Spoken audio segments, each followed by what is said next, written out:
गट्टू चिंकी आणि पर्स चोर। एक दिवस गट्टू चिंकी मम्मी सोबत सोसायटीच्या जवळच असलेल्या बाजारात गेले होते।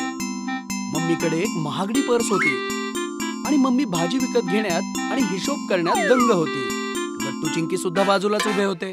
दादा, ही भेंडी कितीला दिली? फक्त 40 रुपये किलो वहिनी। 40 रुपये किलो? थोडे कमी कर, आम्ही तर रोजचे ग्राहक आहोत ना तुझे। मम्मी आणि भाजीवाल्यांचं बोलणं चालू होतं तेव्हा अचानक गर्दीमधनं एक चोर आला आणि मम्मीची पर्स हिसकावून पळू लागला। चोर चोर, पकडा त्याला, माझी पर्स, माझी पर्स। हे पाहून गट्टू चिंकी सुद्धा बावरून गेले। आजूबाजूला उभे असलेले लोक चोराचा पाठलाग करतील याआधी चोर गर्दीमध्ये पसार झाला होता। अरे, आता सर पळत होता, अचानक कुठे गायब झाला? पर्स चोरी झाल्यामुळे मम्मी रडू लागली आणि गट्टू चिंकी सुद्धा हैराण झाले होते। रडू नको ताई, इथे बऱ्याचदा चोरी होते। रोज कोणाची ना कोणाची तरी पर्स किंवा गळ्यातील चेन गायब होते। पर्स मध्ये बरीच रक्कम होती का? पैसे गेले हे महत्वाचे नाही आहे, ती पर्स खूप स्पेशल होती। माझ्या पतीने लग्नाच्या वाढदिवसाला ती भेट दिली होती। मम्मी अजून जोराने रडू लागली आणि गट्टू चिंकीला चोराचा खूप राग येऊ लागला। अरे देवा, तर मग ती पर्स आपल्यासाठी खूपच मूल्यवान असेल, पण आता गेली तर गेली, आता रडून काय फायदा होणार? सोडून द्या तो विचार। असे कसे सोडून द्यायचे? आम्ही पोलिसांकडे तक्रार करणार, त्या चोराला धडा शिकवणार म्हणजे शिकवणार। अरे बाळा, काही फायदा नाही त्याचा। पोलीस सुद्धा चोरांना शामिल आहेत, त्यांच्याकडून हप्ता वसूल करतात आणि त्यांना चोरीची सूट मिळते। असे कसे? सर्वच पोलीस असे नसतात। गट्टू, उगाचच वाद घालू नकोस, त्या बरोबर सांगत आहेत। त्या पर्स बद्दल विसरून गेलेच बरे। गट्टू चिंकी मम्मी सोबत घरी निघून आले, पण चोरीची घटना घडल्यानंतर गट्टू खूप उदास आणि रागात राहू लागला। ज्या चोराने माझ्या मम्मीला रडवले त्या चोराला मी सोडणार नाही। पण आपण काय करू शकतो? माहित नाही, पण मी चोराला धडा शिकवणार म्हणजे शिकवणार। तू मला मदत करशील का? मी नेहमीच तुला मदत करेन। मग काय, यानंतर मम्मी पप्पांना न सांगता गट्टू चिंकी पोलीस स्टेशन मध्ये गेले आणि एसीपी साहेबांना भेटले। तुम्हाला असं का वाटतंय की तो एकच चोर आहे? अनेक चोर सुद्धा असू शकतात ना? सर, भाजी मार्केट खूप छोटे आहे आणि तिथल्या लोकांचं म्हणणं आहे की तिथे रोज छोट्या मोठ्या चोऱ्या होतच राहतात आणि चोर पकडला जात नाही। म्हणजे एकच चोर आहे आणि तो खूप चतुर आहे, म्हणून त्याला अजूनपर्यंत कोणीही पकडू शकले नाही। अनेक चोर असते तर एखादा चोर नक्कीच पकडला गेला असता। अशा प्रकारे त्यांनी खूप वेळ चर्चा केली आणि गट्टू चिंकी जेव्हा पोलीस स्टेशन मधून बाहेर पडले तेव्हा चिंकी खूप घाबरली होती। मला तर खूप भीती वाटत आहे। भीती तर त्याच चोराला वाटली पाहिजे। आपल्या सोबत पोलीस आहेत। बस उद्या तुला जे नाटक करायचे आहे त्याबद्दल विचार कर। दुसऱ्या दिवशी गट्टू आपली सायकल घेऊन कानांमध्ये ब्लूटूथ घालून भाजी मार्केटच्या बाहेर उभा होता आणि चिंकीची वाट पाहत होता। थोड्या वेळाने चिंकी हातात एक पर्स घेऊन आली। मम्मीने तुला पर्स घेऊन येताना पाहिले तर नाही ना? नाही, मी गपचूप कपाटामधून काढून घेतली होती। ठीक आहे, ही घे कॅश। गट्टूने चिंकीला नोटांचं एक भलं मोठं बंडल दिलं। चिंकीने ते पर्स मध्ये टाकलं। चला आता जा तू। चिंकी मार्केट मध्ये गेली आणि गट्टू चिंकीवर लक्ष ठेवू लागला। चिंकी एका भाजीवाल्यासमोर जाऊन उभी राहिली आणि श्रीमंत असल्याचं नाटक करू लागली। दादा, ही भेंडी कितीला दिली? 40 रुपये किलो। एवढी स्वस्त? तर मग 2 किलो दे। चिंकीने पर्स मध्ये हात घालून पैशांचं बंडल काढलं आणि नाटक करू लागली। तिने नोटा मोजण्याचा देखावा केला आणि मग त्यामधून एक नोट काढून बाकीचं बंडल पर्स मध्ये ठेवलं। गट्टू गर्दीमध्ये उभ्या असलेल्या चिंकीचं निरीक्षण करत होता। तेवढ्यात अचानक गर्दीमधून एक माणूस आला आणि चिंकीची पर्स घेऊन पळू लागला। गट्टू तयारच होता। तो लगेचच सायकलवर बसला आणि त्याने त्या चोराचा पाठलाग करायला सुरुवात केली। गट्टूला पाठलाग करताना पाहून चोर अजूनच जोरात पळू लागला। गट्टूने सुद्धा सायकलचा वेग वाढवला। हॅलो एसीपी सर, आपलं टार्गेट काळ्या भिंतीकडे पळत आहे। चांगली संधी आहे, पकडा त्याला। चोर पळत होता, गट्टू त्याचा पाठलाग करतच होता आणि ब्लूटूथ वरून एसीपी सरांना सर्व माहिती देत होता। जसे ते काळ्या भिंतीजवळ आले तसे समोरून पोलिसांची जीप चोरासमोर येऊन उभी राहिली आणि पोलिसांनी चोराला पकडलं। गट्टू चिंकी, तुमच्यामुळे आज हा चोर पकडला गेला आहे।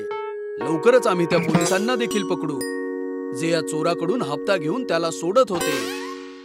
ह्या घ्या तुमच्या मम्मीच्या दोन्ही पर्स आणि हो, आम्ही तुम्हाला दिलेली सर्व कॅश काढून घेतली आहे। Thanks Gattu Chinki. Thank you very much sir. अशा प्रकारे गट्टू चिंकीच्या हुशारी आणि पराक्रमामुळे तो चोर पकडला गेला.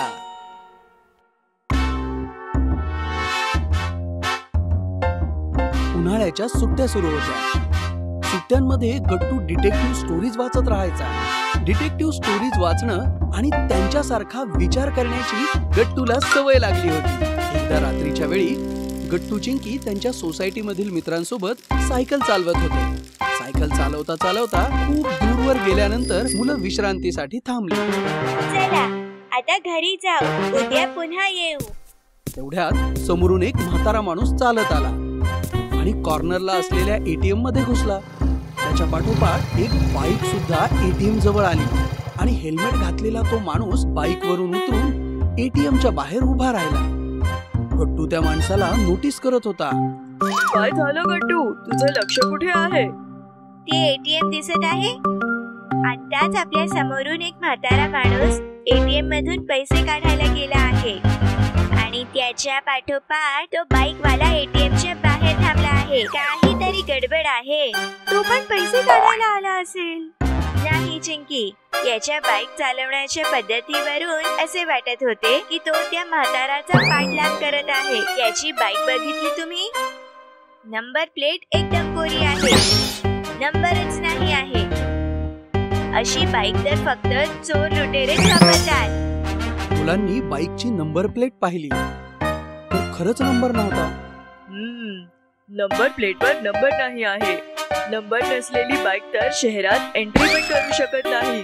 मग इथपर्यंत कशी आली?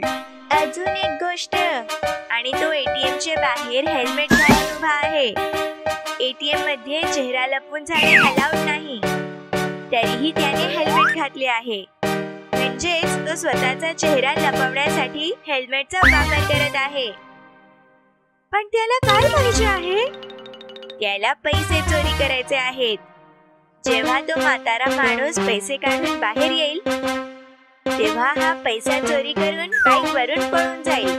मी जरा त्याची बाईक पाहून येतो. आम्ही पण येतो. नाही, त्याला संशय येईल. मी एकटाच जातो. गट्टू गुपचूप लपत छपत बाईक जवळ गेला आणि बाईकचं निरीक्षण करू लागला.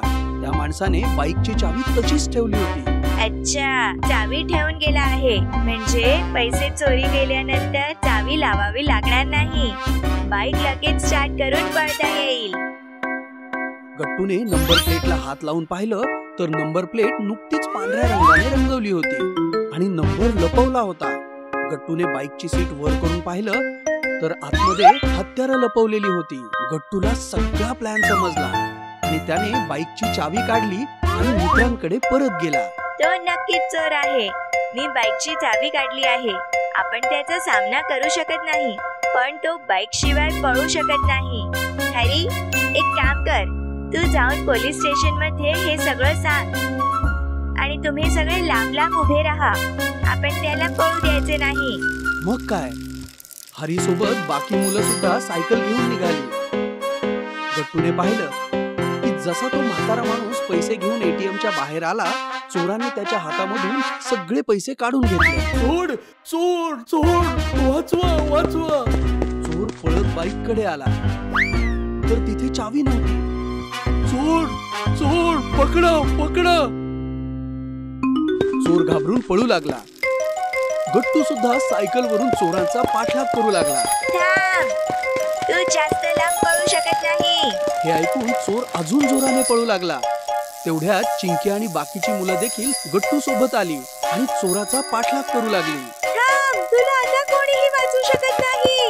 चोर वेगाने पळत होता.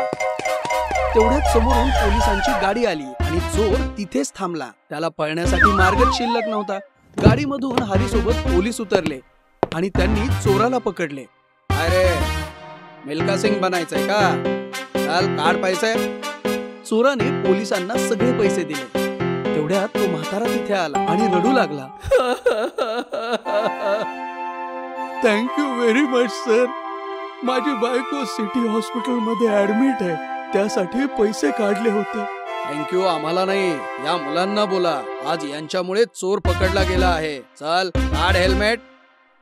चोराने हेल्मेट काढल्यावर म्हातारा माणूस शॉक झाला साहेब, मी याला ओळखतो. हा सिटी हॉस्पिटलचा सिक्युरिटी गार्ड आहे. यानेच मला या ATM चा ऍड्रेस सांगितला होता. सर, याची बाईक ATM समोर उभी आहे. मला वाटते आहे की ती बाईक पण चोरीची आहे. तुम्ही बघून घ्या. थँक्यू.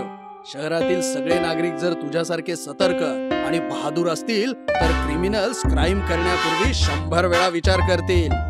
या बहादूर मुलासाठी टाळ्या झाल्या पाहिजे.